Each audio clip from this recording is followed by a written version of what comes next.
Hello, everyone, and welcome to the Train the Mind by NeuroSmart podcast, where we will discuss effective tools and techniques that prepare the mind for optimal performance under stress. My name is Melissa Masbalban. I'm the founder and CEO of NeuroSmart, where we develop mental resilience training designed for law enforcement, military officers, and athletes. Today, our guest is Jeff Quail. Jeff is the CEO of SETCAN, the world's largest company for reality-based training products, and co-author of a scientific approach to reality-based training book. Jeff has a master's degree in applied psychology from the University of Liverpool. Prior to becoming the CEO of SETCAN Corporation, Jeff was a patrol officer, instructor at the Officer Safety Unit of the full-time technical team, Winnipeg Police Service, and spent a couple of years as an undercover narcotics officer.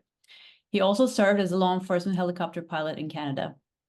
Jeff is responsible for the creation of Shock Knife, Stress Vest, Neck Check, SimVoice, and numerous other RBT products. Jeff's a court-declared expert in officer safety training and tactics. Full disclosure, Jeff's company SETCAN and NeuroSmart are currently in partnership talks to develop solutions to improve reality-based training of law enforcement officers. Welcome, Jeff, and thank you for being on the podcast. Well, thank you. So let's just get right into it. You're developing really innovative courses and products for reality-based training, and you recently talked about these actually in Eric Hines' podcast.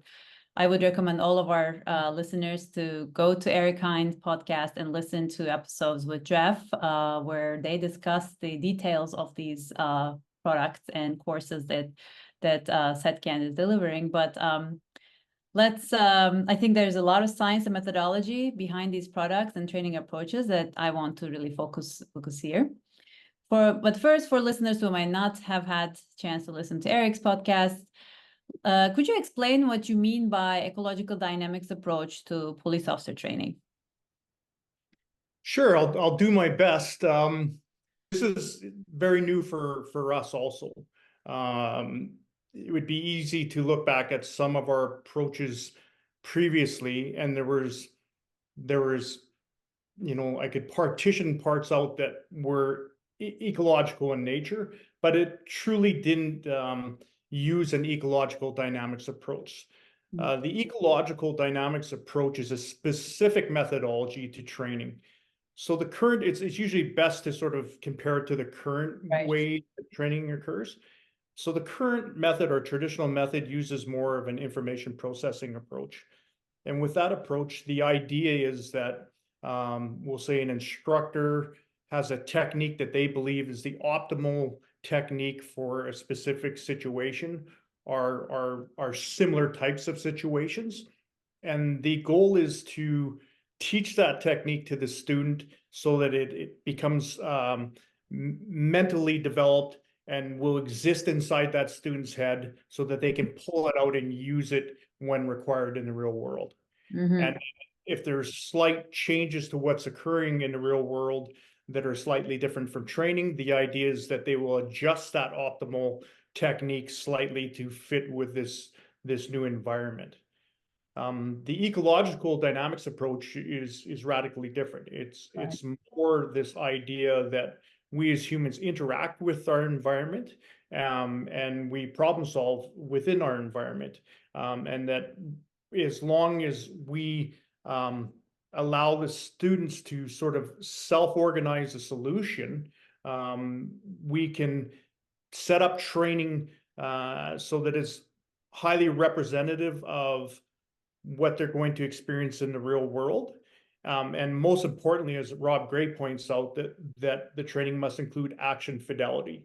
Mm-hmm. And what he means by that is that the movement solutions and the perceptions of the officers, it has to be very realistic to what's going to occur in the real world. So the training doesn't have to be exact fidelity to the real world, mm-hmm. but the action fidelity should be the same.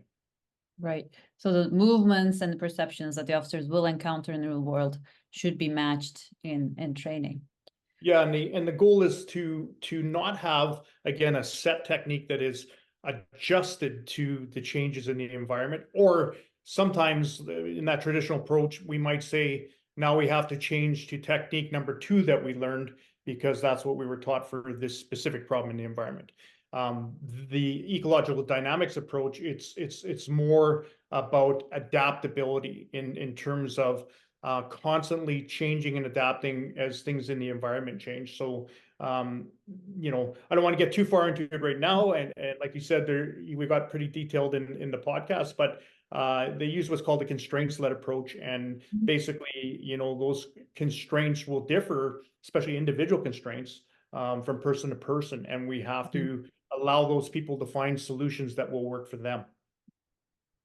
So I think this is really, as you said, radically different from a traditional approach, and I think it's definitely worth you know, pushing forward and testing, and maybe even doing more research. And I don't know how we can talk about, you know, your observations and your findings of this approach, but you know, oftentimes what we see in the academy is like you said, they're taught tools, and to me, it's always, and I'm not saying this is an easy task or anything like that, but okay, like now it's almost assumed that these tools the officer will be able to, under stress, pick out whichever tool and technique they used from a list of them that they've trained, you know, access that part of their brain from the, you know, long-term memory, and make that decision and based on the circumstance. It's just a lot to expect from the officer. So to me, it's always a little bit of a shaky ground, I think, with the way that the current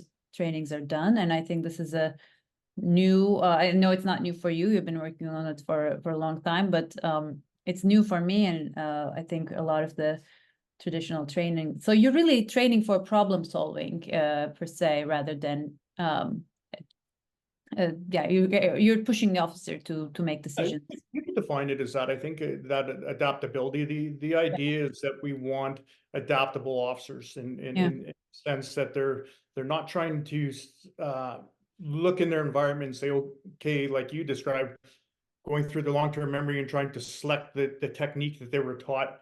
And then, like you said, once you add stress to the equation, which in most use of force encounters is going to be present to some degree, it has deleterious effects on that ability for them to even locate the proper solution. And then if it's something new and novel in the environment they've never experienced before, you know, now it can become catastrophic in terms of decision making. Absolutely. So we haven't talked about this, and I'm maybe a little bit tangent here, but now that I'm thinking right now, like kind of out loud, is the legal aspect of this. You know, a lot of times in the academy, you know, so this is basically, and I'll come to this from jumping from topic to topic, but you're basically you say in the podcast you're teaching for survival, or you're optimizing survival, like that's the goal. I love that that's a very concrete, you know, goal. Did you survive or did you not survive this knife attack, right? It's very quantifiable, as opposed to training for doing the right thing, which is a very vague, or doing the right skill, which is very vague. And so I think that actually is detrimental to learning as well, when the outcome is some right thing, which I think the officers in the US at least are struggling a lot, because on one hand, they need to do the right thing because they have to, you know, justify their actions, and it needs to be by the book, but at the same time, they need to survive.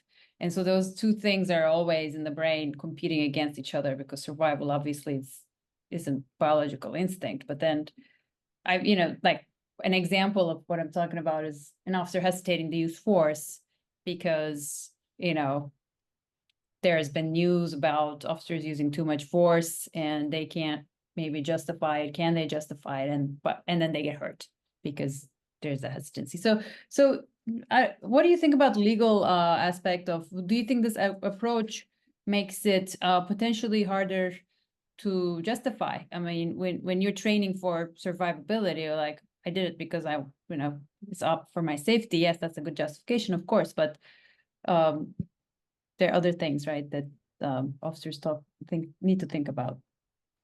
Yeah, I think we can look at it from two levels. You know, obviously when we say survivability, we are talking about physical survival, because if Right. you're not around to answer for your actions, it becomes irrelevant. So we do focus just globally on that survival. And ultimately, though, it doesn't mean that we don't want the officers to perform legal, because there's that follow-up legal survival also. But I think the point you brought up in terms of find themselves in trouble when they are just surviving, and they're operating in that reptilian brain, and so it doesn't look pretty, and it may not be what they were trained to do. Right.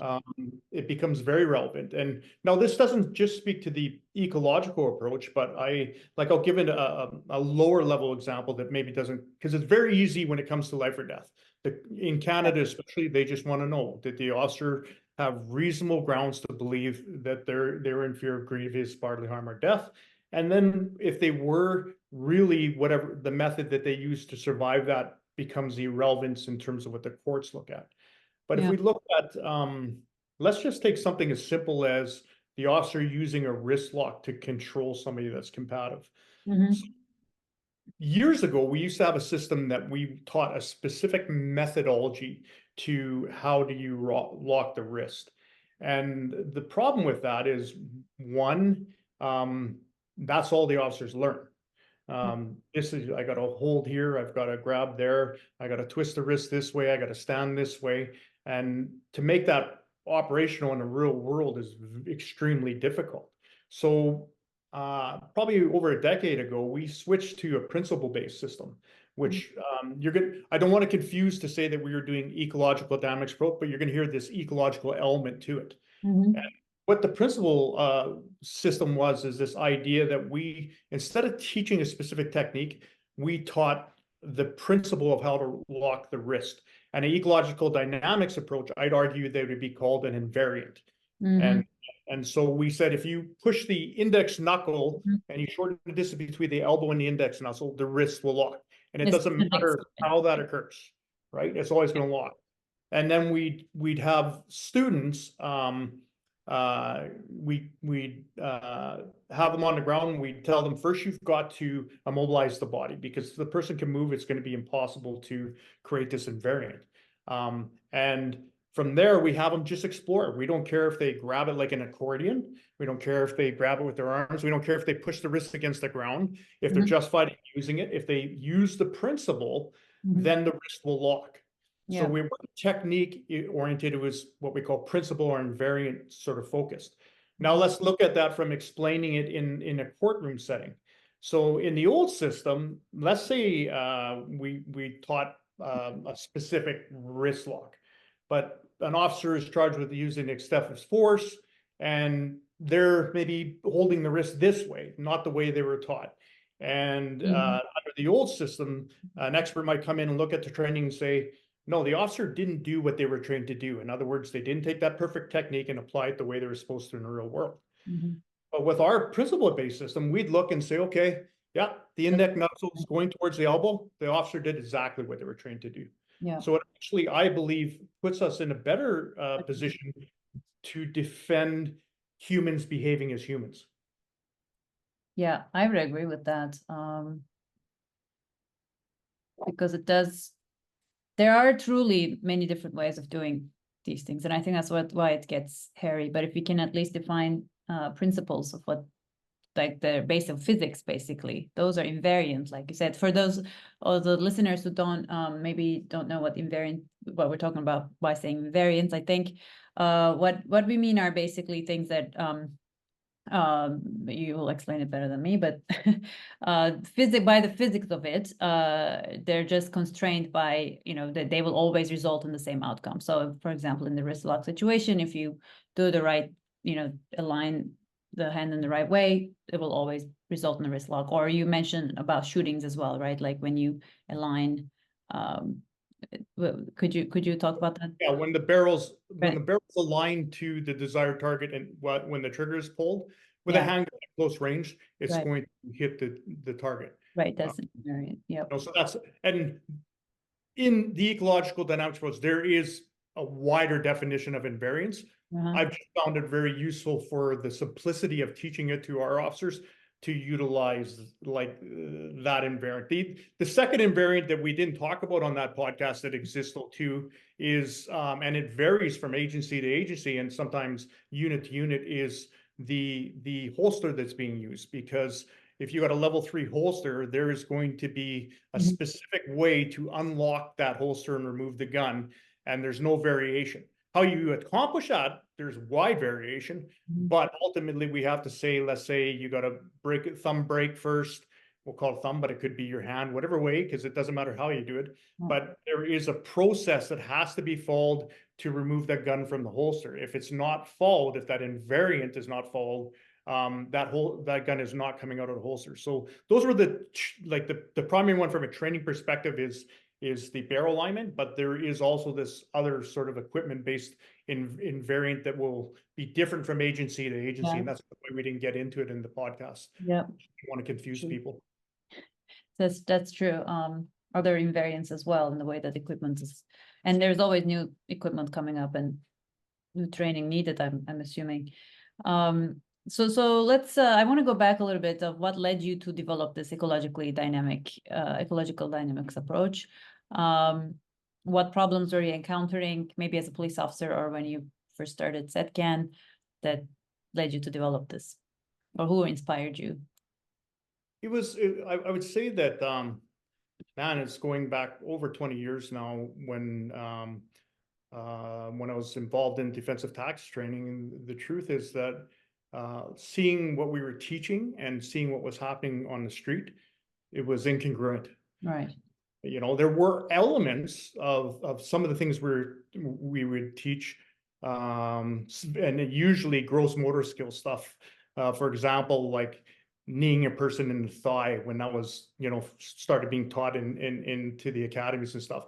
We actually saw that technique being used out on the street, which makes sense, right? It's a gross motor skill. It's a very simple skill to perform and has good effect.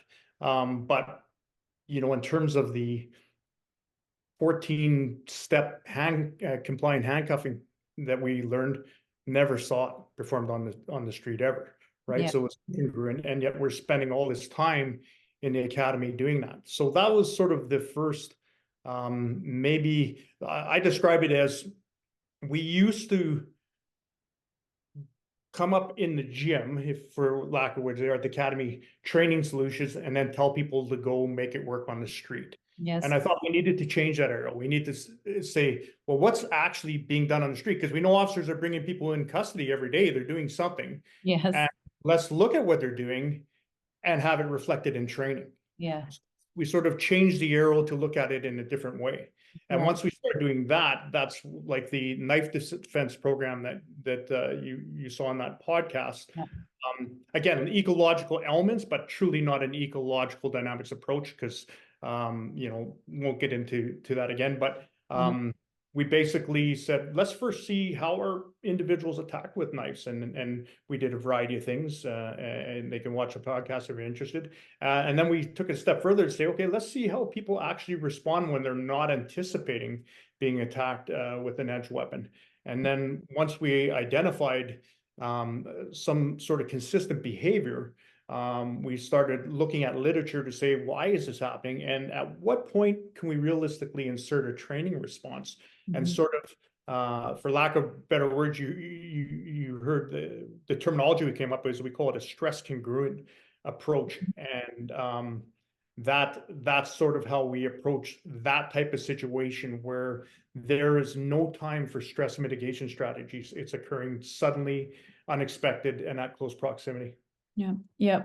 This is fascinating. I think that just for the listeners, just to recap what Jeff said, is they watched videos of how somebody attacks, and they basically saw there were patterns that they would do, and then they also saw the officers also respond in a pattern. So I think this is fascinating just from a human behavior science perspective, and we see the same in the stress response as well. It's not all random, it's not all erratic. We actually have attractor patterns, whether that's a perception, we perceive things as this or that, or whether there's a motor pattern, All animals do, and we do as well. And so they identify those in these particular situations. In this case, somebody attacking officers at close proximity with a knife.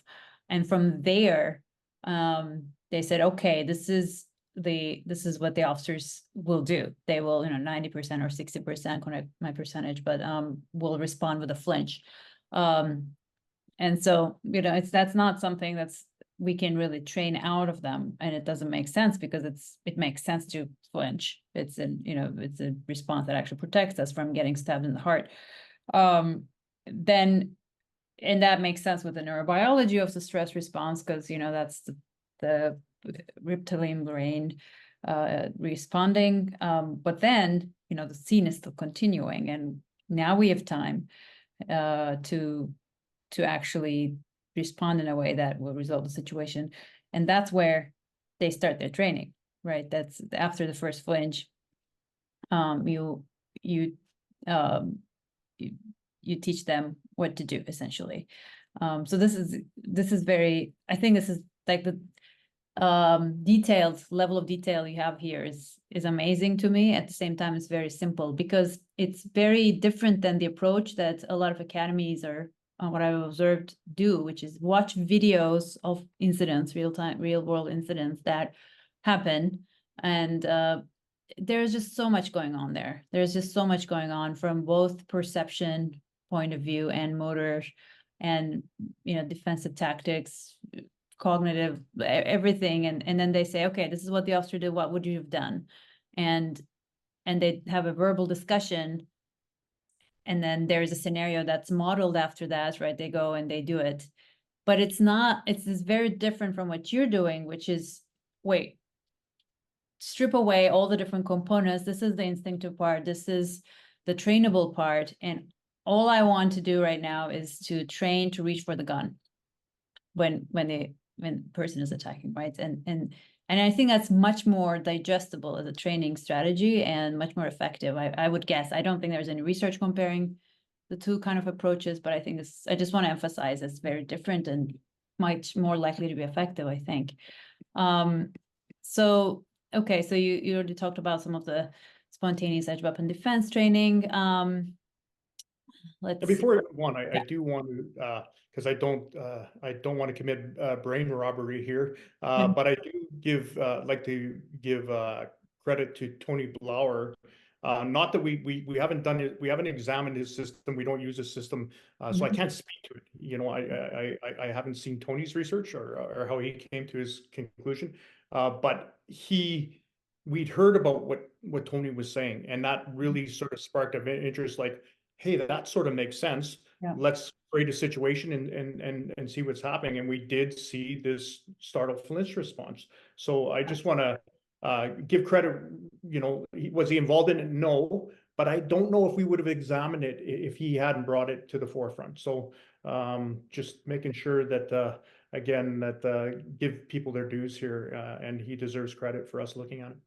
Thank you. And we'll put that in the comments as well for people who want to look into it more. Very similar approach to the gun sparring training that you developed. So could you tell just in summary that as well, like what's the purpose of the gun sparring training that you developed? Yeah, so that would be the gun sparring program is our first sort of wade into the ecological dynamics pool, if you will. So this program is truly designed around the ecological dynamics approach, and so we've developed several evolutions in terms of representative design exercises to expose the officers and to real training encounters where there's high action fidelity. And then we allow them to self-organize their solutions. And we use our stress vest system primarily in this perspective as a means of providing feedback. It also obviously acts as a task constraint, but it also provides them feedback in terms of, we're trying to provide knowledge of results and knowledge of performance to the student. And they need to have real-time feedback on, are they actually hitting the desired target, and are they actually avoiding being hit? Because we sort of, the overarching skill that we're trying to teach in the ecological dynamics approach, and again, this is not a technical skill like the old style, is the ability to prevent the attacker from using their weapon effectively against the officer. That's the overarching skill. Right. And we teach that can be accomplished in two ways. One is through avoidance of the weapon, right? So if you don't get hit by the bullet, that's a good survivability. Or through subject incapacitation. So subject incapacitation is, now we're using force in a manner that will now remove the ability for the attacker to use the weapon in an effective manner. So those are those global or overarching sort of skills, but we don't say how that needs to be accomplished. We allow the individual to explore that, and the VEST system is what's providing them that feedback. I love that. This we talk a lot about this kind of unstructured play, if you will. In this podcast, we talked to in a recent episode Carlos Gonzalez, who was the ex director of training at Miami-Dade Police Academy, where he started a new program where they do the unstructured play, like children development, where it encourages the officers to take find solutions themselves and explore what's comfortable and what's effective for them.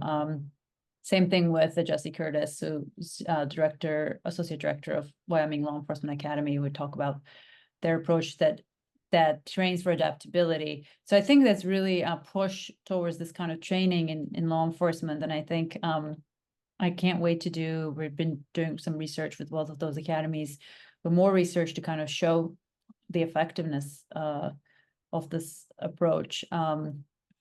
So for you mentioned the stress vest, just for listeners might not be familiar with the system.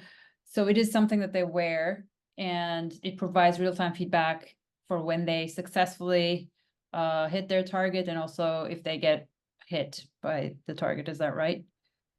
Yeah, that's correct. Actually, I got a little dummy here. You'll have to pardon the here. Right.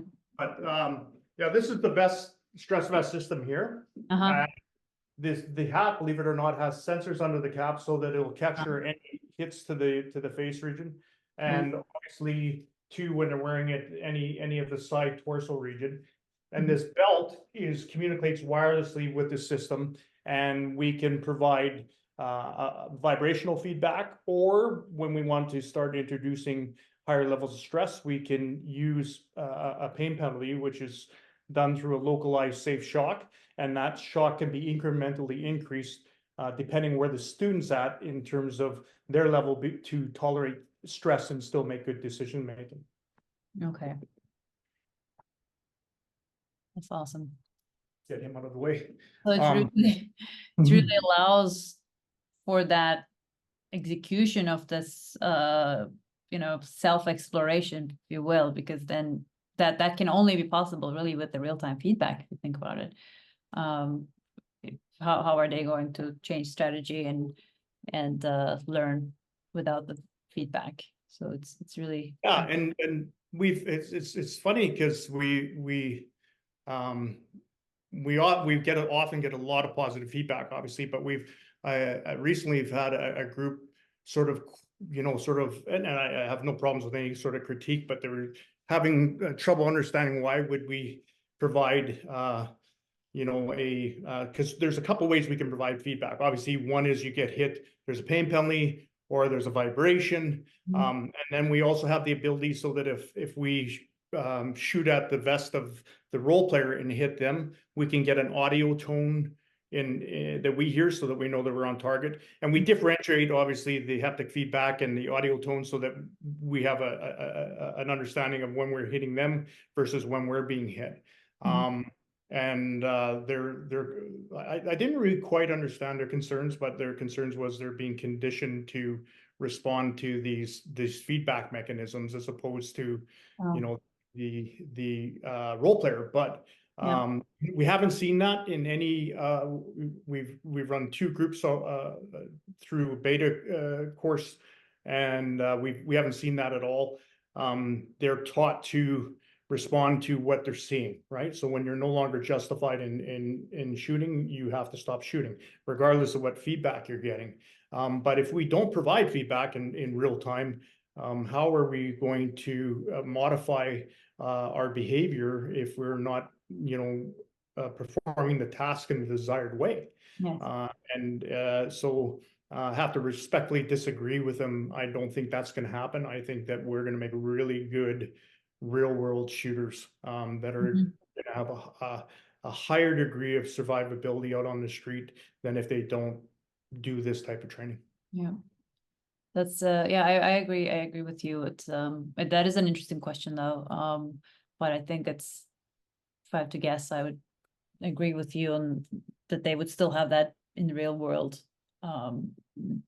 knowledge and ability to, you know, not show a condition, not wait for the condition response, but still, you know, you're optimizing for survivability and not for the, you know, some game. Yeah, and it can be progressive too, right? Like, it doesn't mean that if somebody truly believes that. I think it's good to start with that feedback, and once somebody has become dialed in, then you can remove that feedback and continue on with the training from there. If you're really afraid that some officer on the street is going to stop shooting because they're not hearing a tone in their ear, I think it's probably not going to happen. But yes, you know, I don't know. All right, so I think in both of those scenarios, with the close quarter knife attack and then also the gun sparring approach, it seems like you're training to recognize both the motor patterns of the attackers and also the officers themselves. So, you know, in a way, it's an embodied approach. You're really focused on this perceptual motor skills. And is the idea that if you train for these different combination of perception motor combinations, then they will be kind of automated, and when the stress happens, because this approach actually, you know, in a way, when we do traditional, or when I've seen traditional scenario based training done, is there's a dispatch and there's all this contextual cues of the environment and that the officers just put in, and they need to figure out everything. And of course, it doesn't work because, you know, just because you put in a chaos doesn't mean now you know how to deal with the chaos, or just because you're put in a stress doesn't mean now you know how to regulate your stress. But now your training doesn't have any of that context. It's just literally in the knife situation, you start after the attack, right? After the person is attacked, or what, like later in the there is no context, and all they know is there's something's going to happen. So is the idea that when you train these motor patterns to recognize them as fast as possible and to execute them as fast as possible, now you have more room, you know, on a cognitive level to deal with the stress? How do you think it plays out with stress management?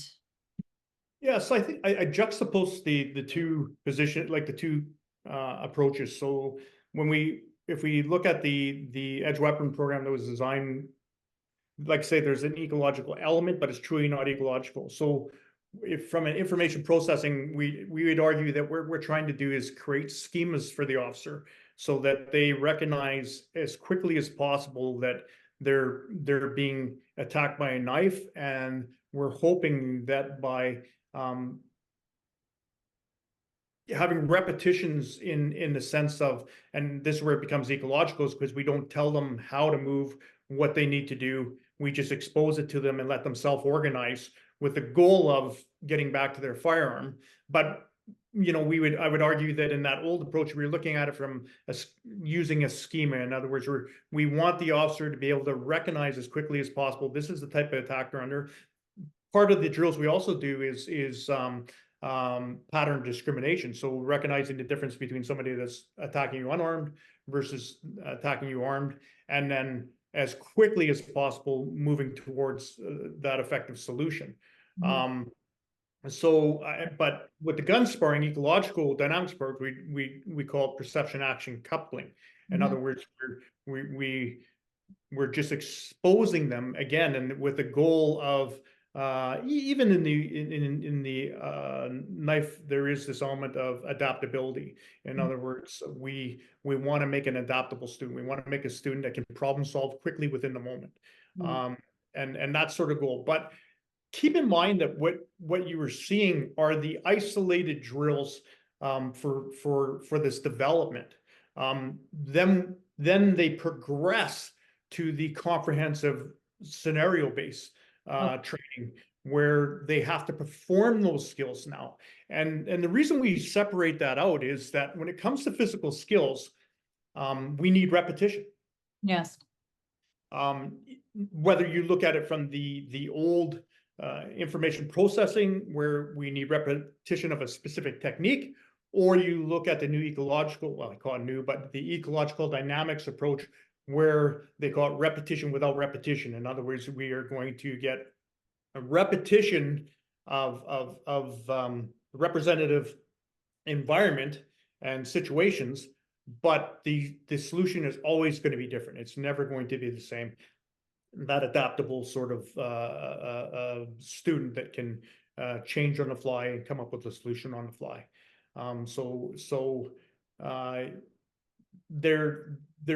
There is similarities, but there is specific differences in the two approaches there. Right.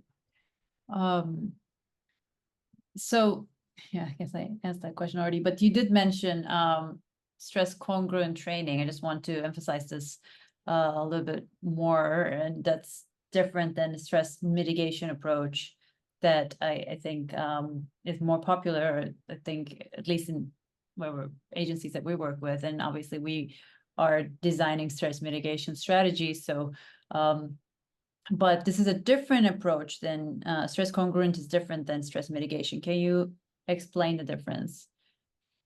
Yeah, so we classify, and when I say we, it's SecDan, and then Dr. Terry Wollert's book that he was so kind enough to let me assist on.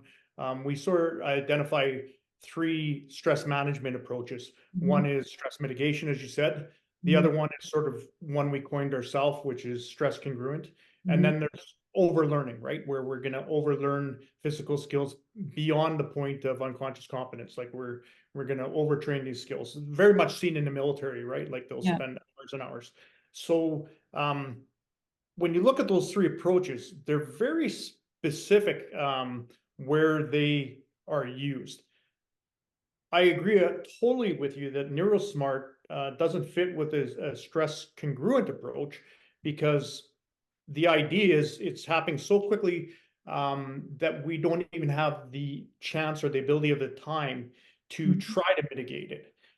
But that's not the vast majority of police encounters. The vast majority of police encounters actually involve situations where officers can learn to mitigate the stress.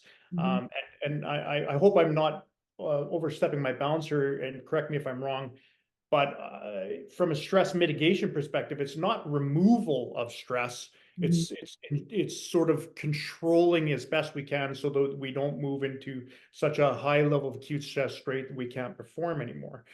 So it doesn't mean the officer is not going to feel stress or fear or pressure, but it's going to be manageable, and they're still going to be effective. And then again, the overlearning approach we already discussed. So what we would look at is let's look at situations officers might encounter on the street, and then we have to filter it through how much time do we have to train the officers, specifically when it comes to overlearning, right? So we might be able to teach physical skill if we're deciding that we're going to use a technique oriented approach. And we're going to overlearn that skill, but the amount of repetition and the hours required to do that, we have to look at from a training perspective. It better have a big payoff out on the real world, because we're going to invest a lot of training time into it. With the stress mitigate or stress congruent approach, we say we don't have time, Yeah. or it might be impossible, right? Mhm. So we're just going to accept this is like the knife is a prime example. We are going to accept if they're not anticipating this attack and it's at close proximity, this is probably what's going to happen. Yeah. This is where they come online, and we're going to sort of accept that. Mhm. I'm really excited though, because this is where NeuroSmart is, I think, going to be an absolute game changer, is that it's going to remove the subjective nature of is a student performing under stress or not under stress, because and I'm not going to speak in an area that you have so much expertise, far more than I do, but this idea that now we are going to have the ability for after action review at a very detailed level, and with our integration, real-time feedback for an instructor to get an idea where the student is, because there is no window on the back of their head that allows you to look into them and see are they under stress or not stress. And some people can be under massive amount of stress and externally look like there's none. And this is going to be an absolute game changer in the industry. Thank you. And I am also very, very excited, obviously, about our partnership and where we can provide the objective measurement of where the student is. I've heard from trainers is what I heard is oftentimes the issue is either tactics, like they don't know what they're doing if the person is not performing well, or stress. They just can't do it under stress. And there is very little they can do to distinguish these two different possibilities, because you can't, they come back to the academy and they get trained again, and okay, they're fine, they're doing it. But is that because they needed a refresher course? Is that because they're not in the real world and so they don't get stressed? But with this, we can provide that in training, whether somebody's doing well from a stress mitigation perspective. And so I think it does actually work alongside the stress congruent approach, not against the stress congruent approach, because there are ways in the scenario where you need to mitigate stress, and then there's also times where just don't have time, and then you're ready already because you've done this kind of stress congruent training. I think what's also, I just want to emphasize before we end, there's just so many good things about this type of training, Jeff, that I hope that it it continues to be the norm, or it becomes a norm in law enforcement. Is the how we incorporate the movement into something such as uh, firearms training, because a lot of firearms training is done at the range, right? And if somebody's not good, they get back to the range and they practice more, which obviously has its place. But we know from neuroscience that both stress and movement actually impact these firearm skills. So unless you incorporate, in fact, now I'm going back to my PhD years, we're looking at responses of the visual cortex neurons. So these are the neurons that are the first layer of cortical neurons when the information goes to the cortex, so you can actually make a decision about what you're seeing. This is not the subconscious stuff. This is the conscious stuff. Their activity gets modulated if the mouse is running on a wheel versus not.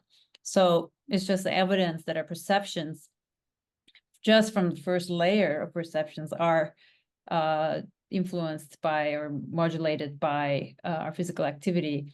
So just from that perspective, I think makes a lot of sense to do firearms training in a more ecological manner, as you say, and that involves certain motor patterns, instead of trying in the range and then send them out in the wild and hope that they get their target. So anyway, we can go on forever discussing these and the science, but it's great to have you and talk to you as always. Thank you for being on the podcast again. In the comment section, we will have more information about these different training strategies as well as links to Eric's podcast and your book. So for listeners who want to learn more about them, and they can contact you, Jeff, if they're interested in the trainings or this They product. can go to second.com, the website. If they want to speak with me personally, they can reach out through the website. It's probably the easiest way. Okay. I'm not very much of a social media guy and stuff, so that's probably if they reach out to the office, that's probably the quickest way they get hold of me if they need anything, and I'll help them out any way I can. Okay, awesome. So setcan.com, and we'll put that in the comments as well. Thank you again, and have a good rest of your day. You too. Thank you.